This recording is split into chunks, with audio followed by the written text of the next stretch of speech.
Welcome back. The Uttar Pradesh government has issued a draft bill on population control, which essentially intends to penalize those who have more than 2 children and incentivize government servants who have less than 3 or 2 children.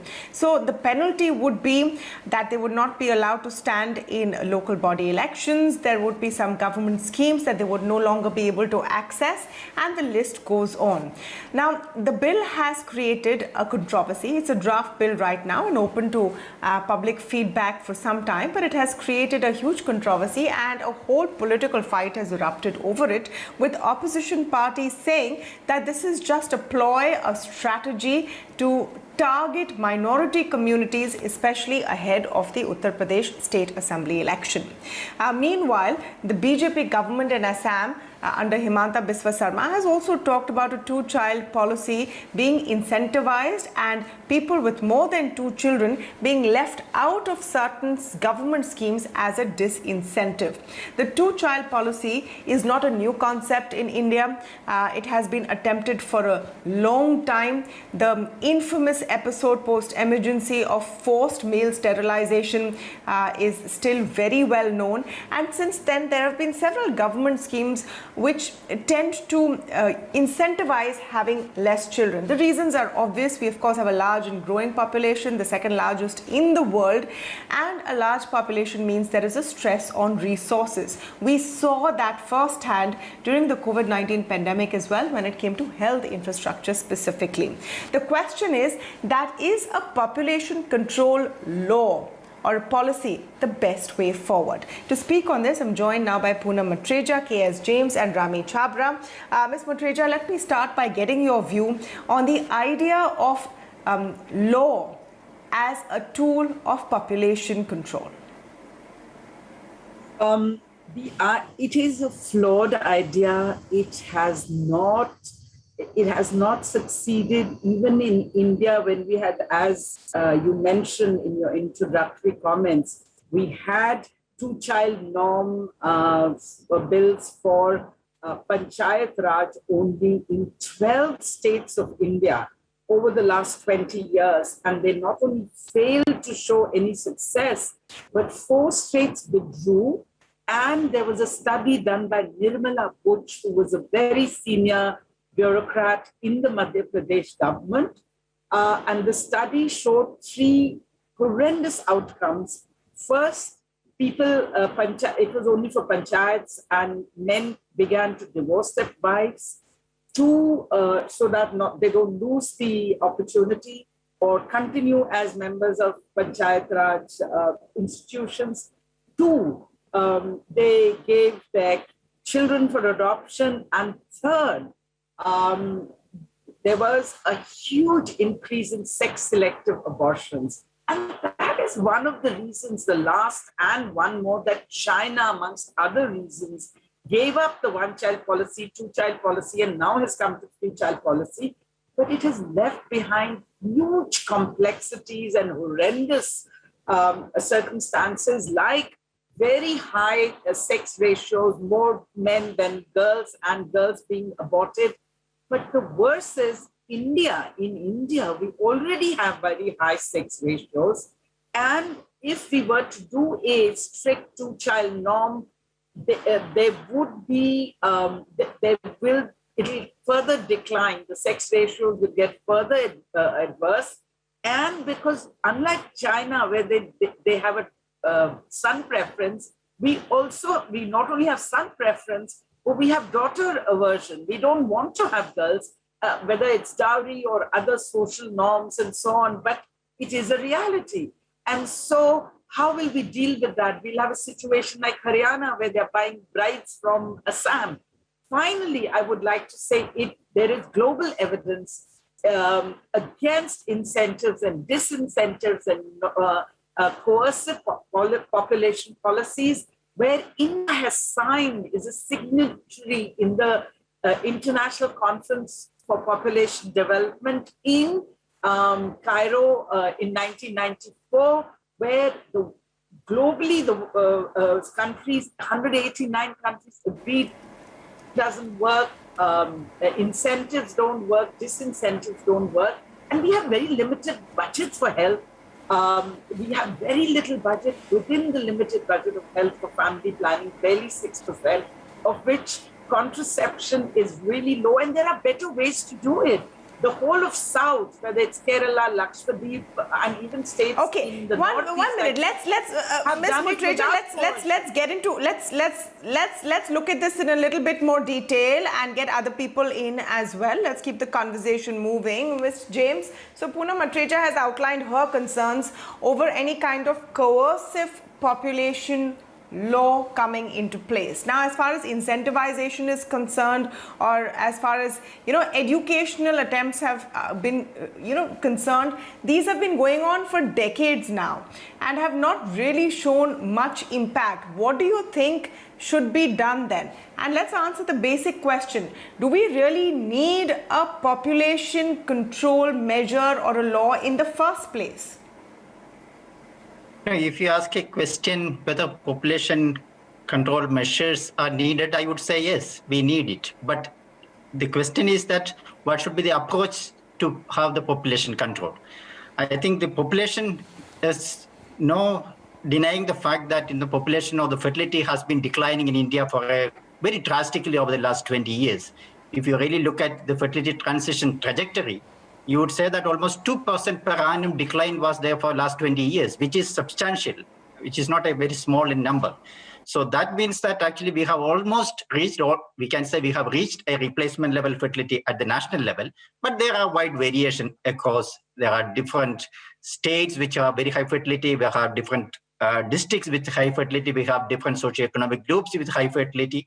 But if you also look at another context, if you really look at the rate of decline, we also see that the decline has been faster among the groups or socioeconomic groups and also among the regions with a high fertility in the past. So overall, we can say that is why I think last perhaps a decade or two, we have been speaking about demographic dividend, not actually on the population control. But suddenly this bill has brought back us to the debate on population control measures. So we need measures, but actually what we need is not the control measures perhaps we would have required maybe 50 years back or 40 years back, because the situation is slightly different now. So we need measures because there is unmet need for family planning, which is around 13% for the country, and also maybe for the states like Uttar Pradesh, it is something around 20%, more than 20%. So we need a perfect delivery of health services. We need delivery of a doorstep delivery of family planning services. I think that is where the success of the family planning program or the fertility transition program actually lie in India. What was the success? We didn't actually depend on the education aspects. We also did not depend that much on the informing the people or informed choices, etc. Although that was the ideal way of achieving fertility transition, that is not the way we have actually adopted in the country. We have adopted a measure which is the effective delivery of the services, which can really reduce both infant and child mortality as well as the fertility in the country. I think to some extent we have been successful, not to some extent, I will say to a large extent we have been successful. Therefore, I think perhaps we don't need to go back to a situation where incentives and disincentives, which also already Poonam Muttreja has told, it has failed in many contexts, even in India, in different states. So perhaps we have a better way of addressing the issue. And the concern is that a disincentive will end up hurting those who are underprivileged more than anyone else. But Rami Chhabra, I want to come to the question once again of whether we need it. And I'm talking about this from the point of view of TFR, our total fertility rate. So in absolute terms, no doubt we are a very large population. But are we continuing to grow? Because on the other hand, we keep talking about tapping into our demographic dividend. Now, many economists believe that we have maybe only another 2 to 3 decades, a maximum of 3 decades to actually tap that demographic dividend before our populations also start falling at the rate we're going. I think both experts this evening have very succinctly put across to you all the cons that you shouldn't have. To me, the phrase population control is anathema today. I think, and for the years I worked for almost now 40 years in this particular area. And when I first started out, I argued that you don't say population control, but you say population concern. If you were concerned with the needs of the population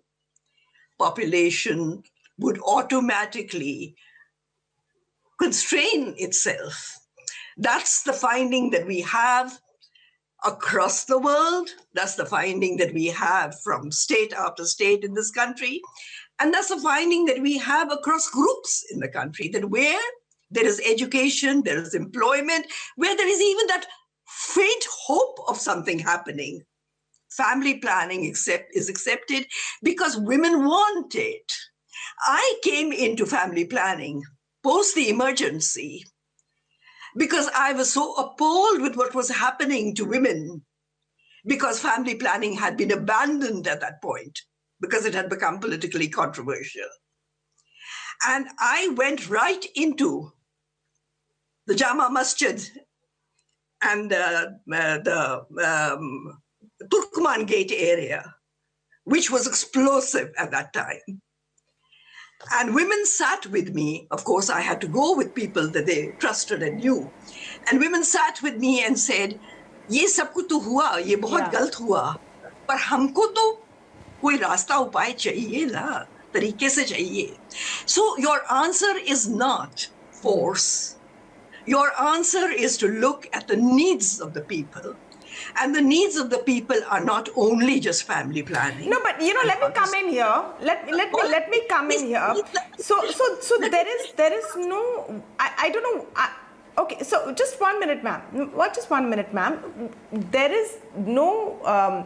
In the proposed bills right now, there is no force being talked about in any case. It is about incentive and disincentive. So if we talk about it in that context, does the disincentive work? The incentive is aimed at a smaller, class of people, which is government servants who will be incentivized. The disincentive is aimed at a larger population. So there is no question of force over here. It's about disincentive, that you will not be allowed to stand in local body elections, or you will not be eligible for certain schemes. Are those disincentives going to work, or will they harm more, is the question. Ms. Chhabra, do you want to comment on that very quickly and briefly, please? I want to say that if you just look at this bill, that the UP population draft bill, the kind of time and effort that has been spelled out on polygamy and the children here and children there and illegality and legality, if only they spent their time on looking at what can they do to improve their health infrastructure, what can they do to improve the educational availability to young women there, what can they do to provide physical security to women so that they are able to come out of their homes and not be pushed into marriage, we would have got much further. Please, I beg of you, this is not the time. We are 2.1 TFR already. Why are we going back to failed methods, infructuous old hat that hasn't worked, that brought us to this point too late? Why are we going back to that? And why are we not looking forward? In fact, the major issue that I want to push is that don't talk only of family planning and contraception, but your key issue today is the age at marriage, particularly in UP, where you have 36 million girls below the age of 18 already married. Where you look at the big population bulge in the pyramid, and the children who were 5 and 9 and 10 to 14 in the 2011 census. When you do the 2021 census, this is going to be your big bulge in the reproductive age group.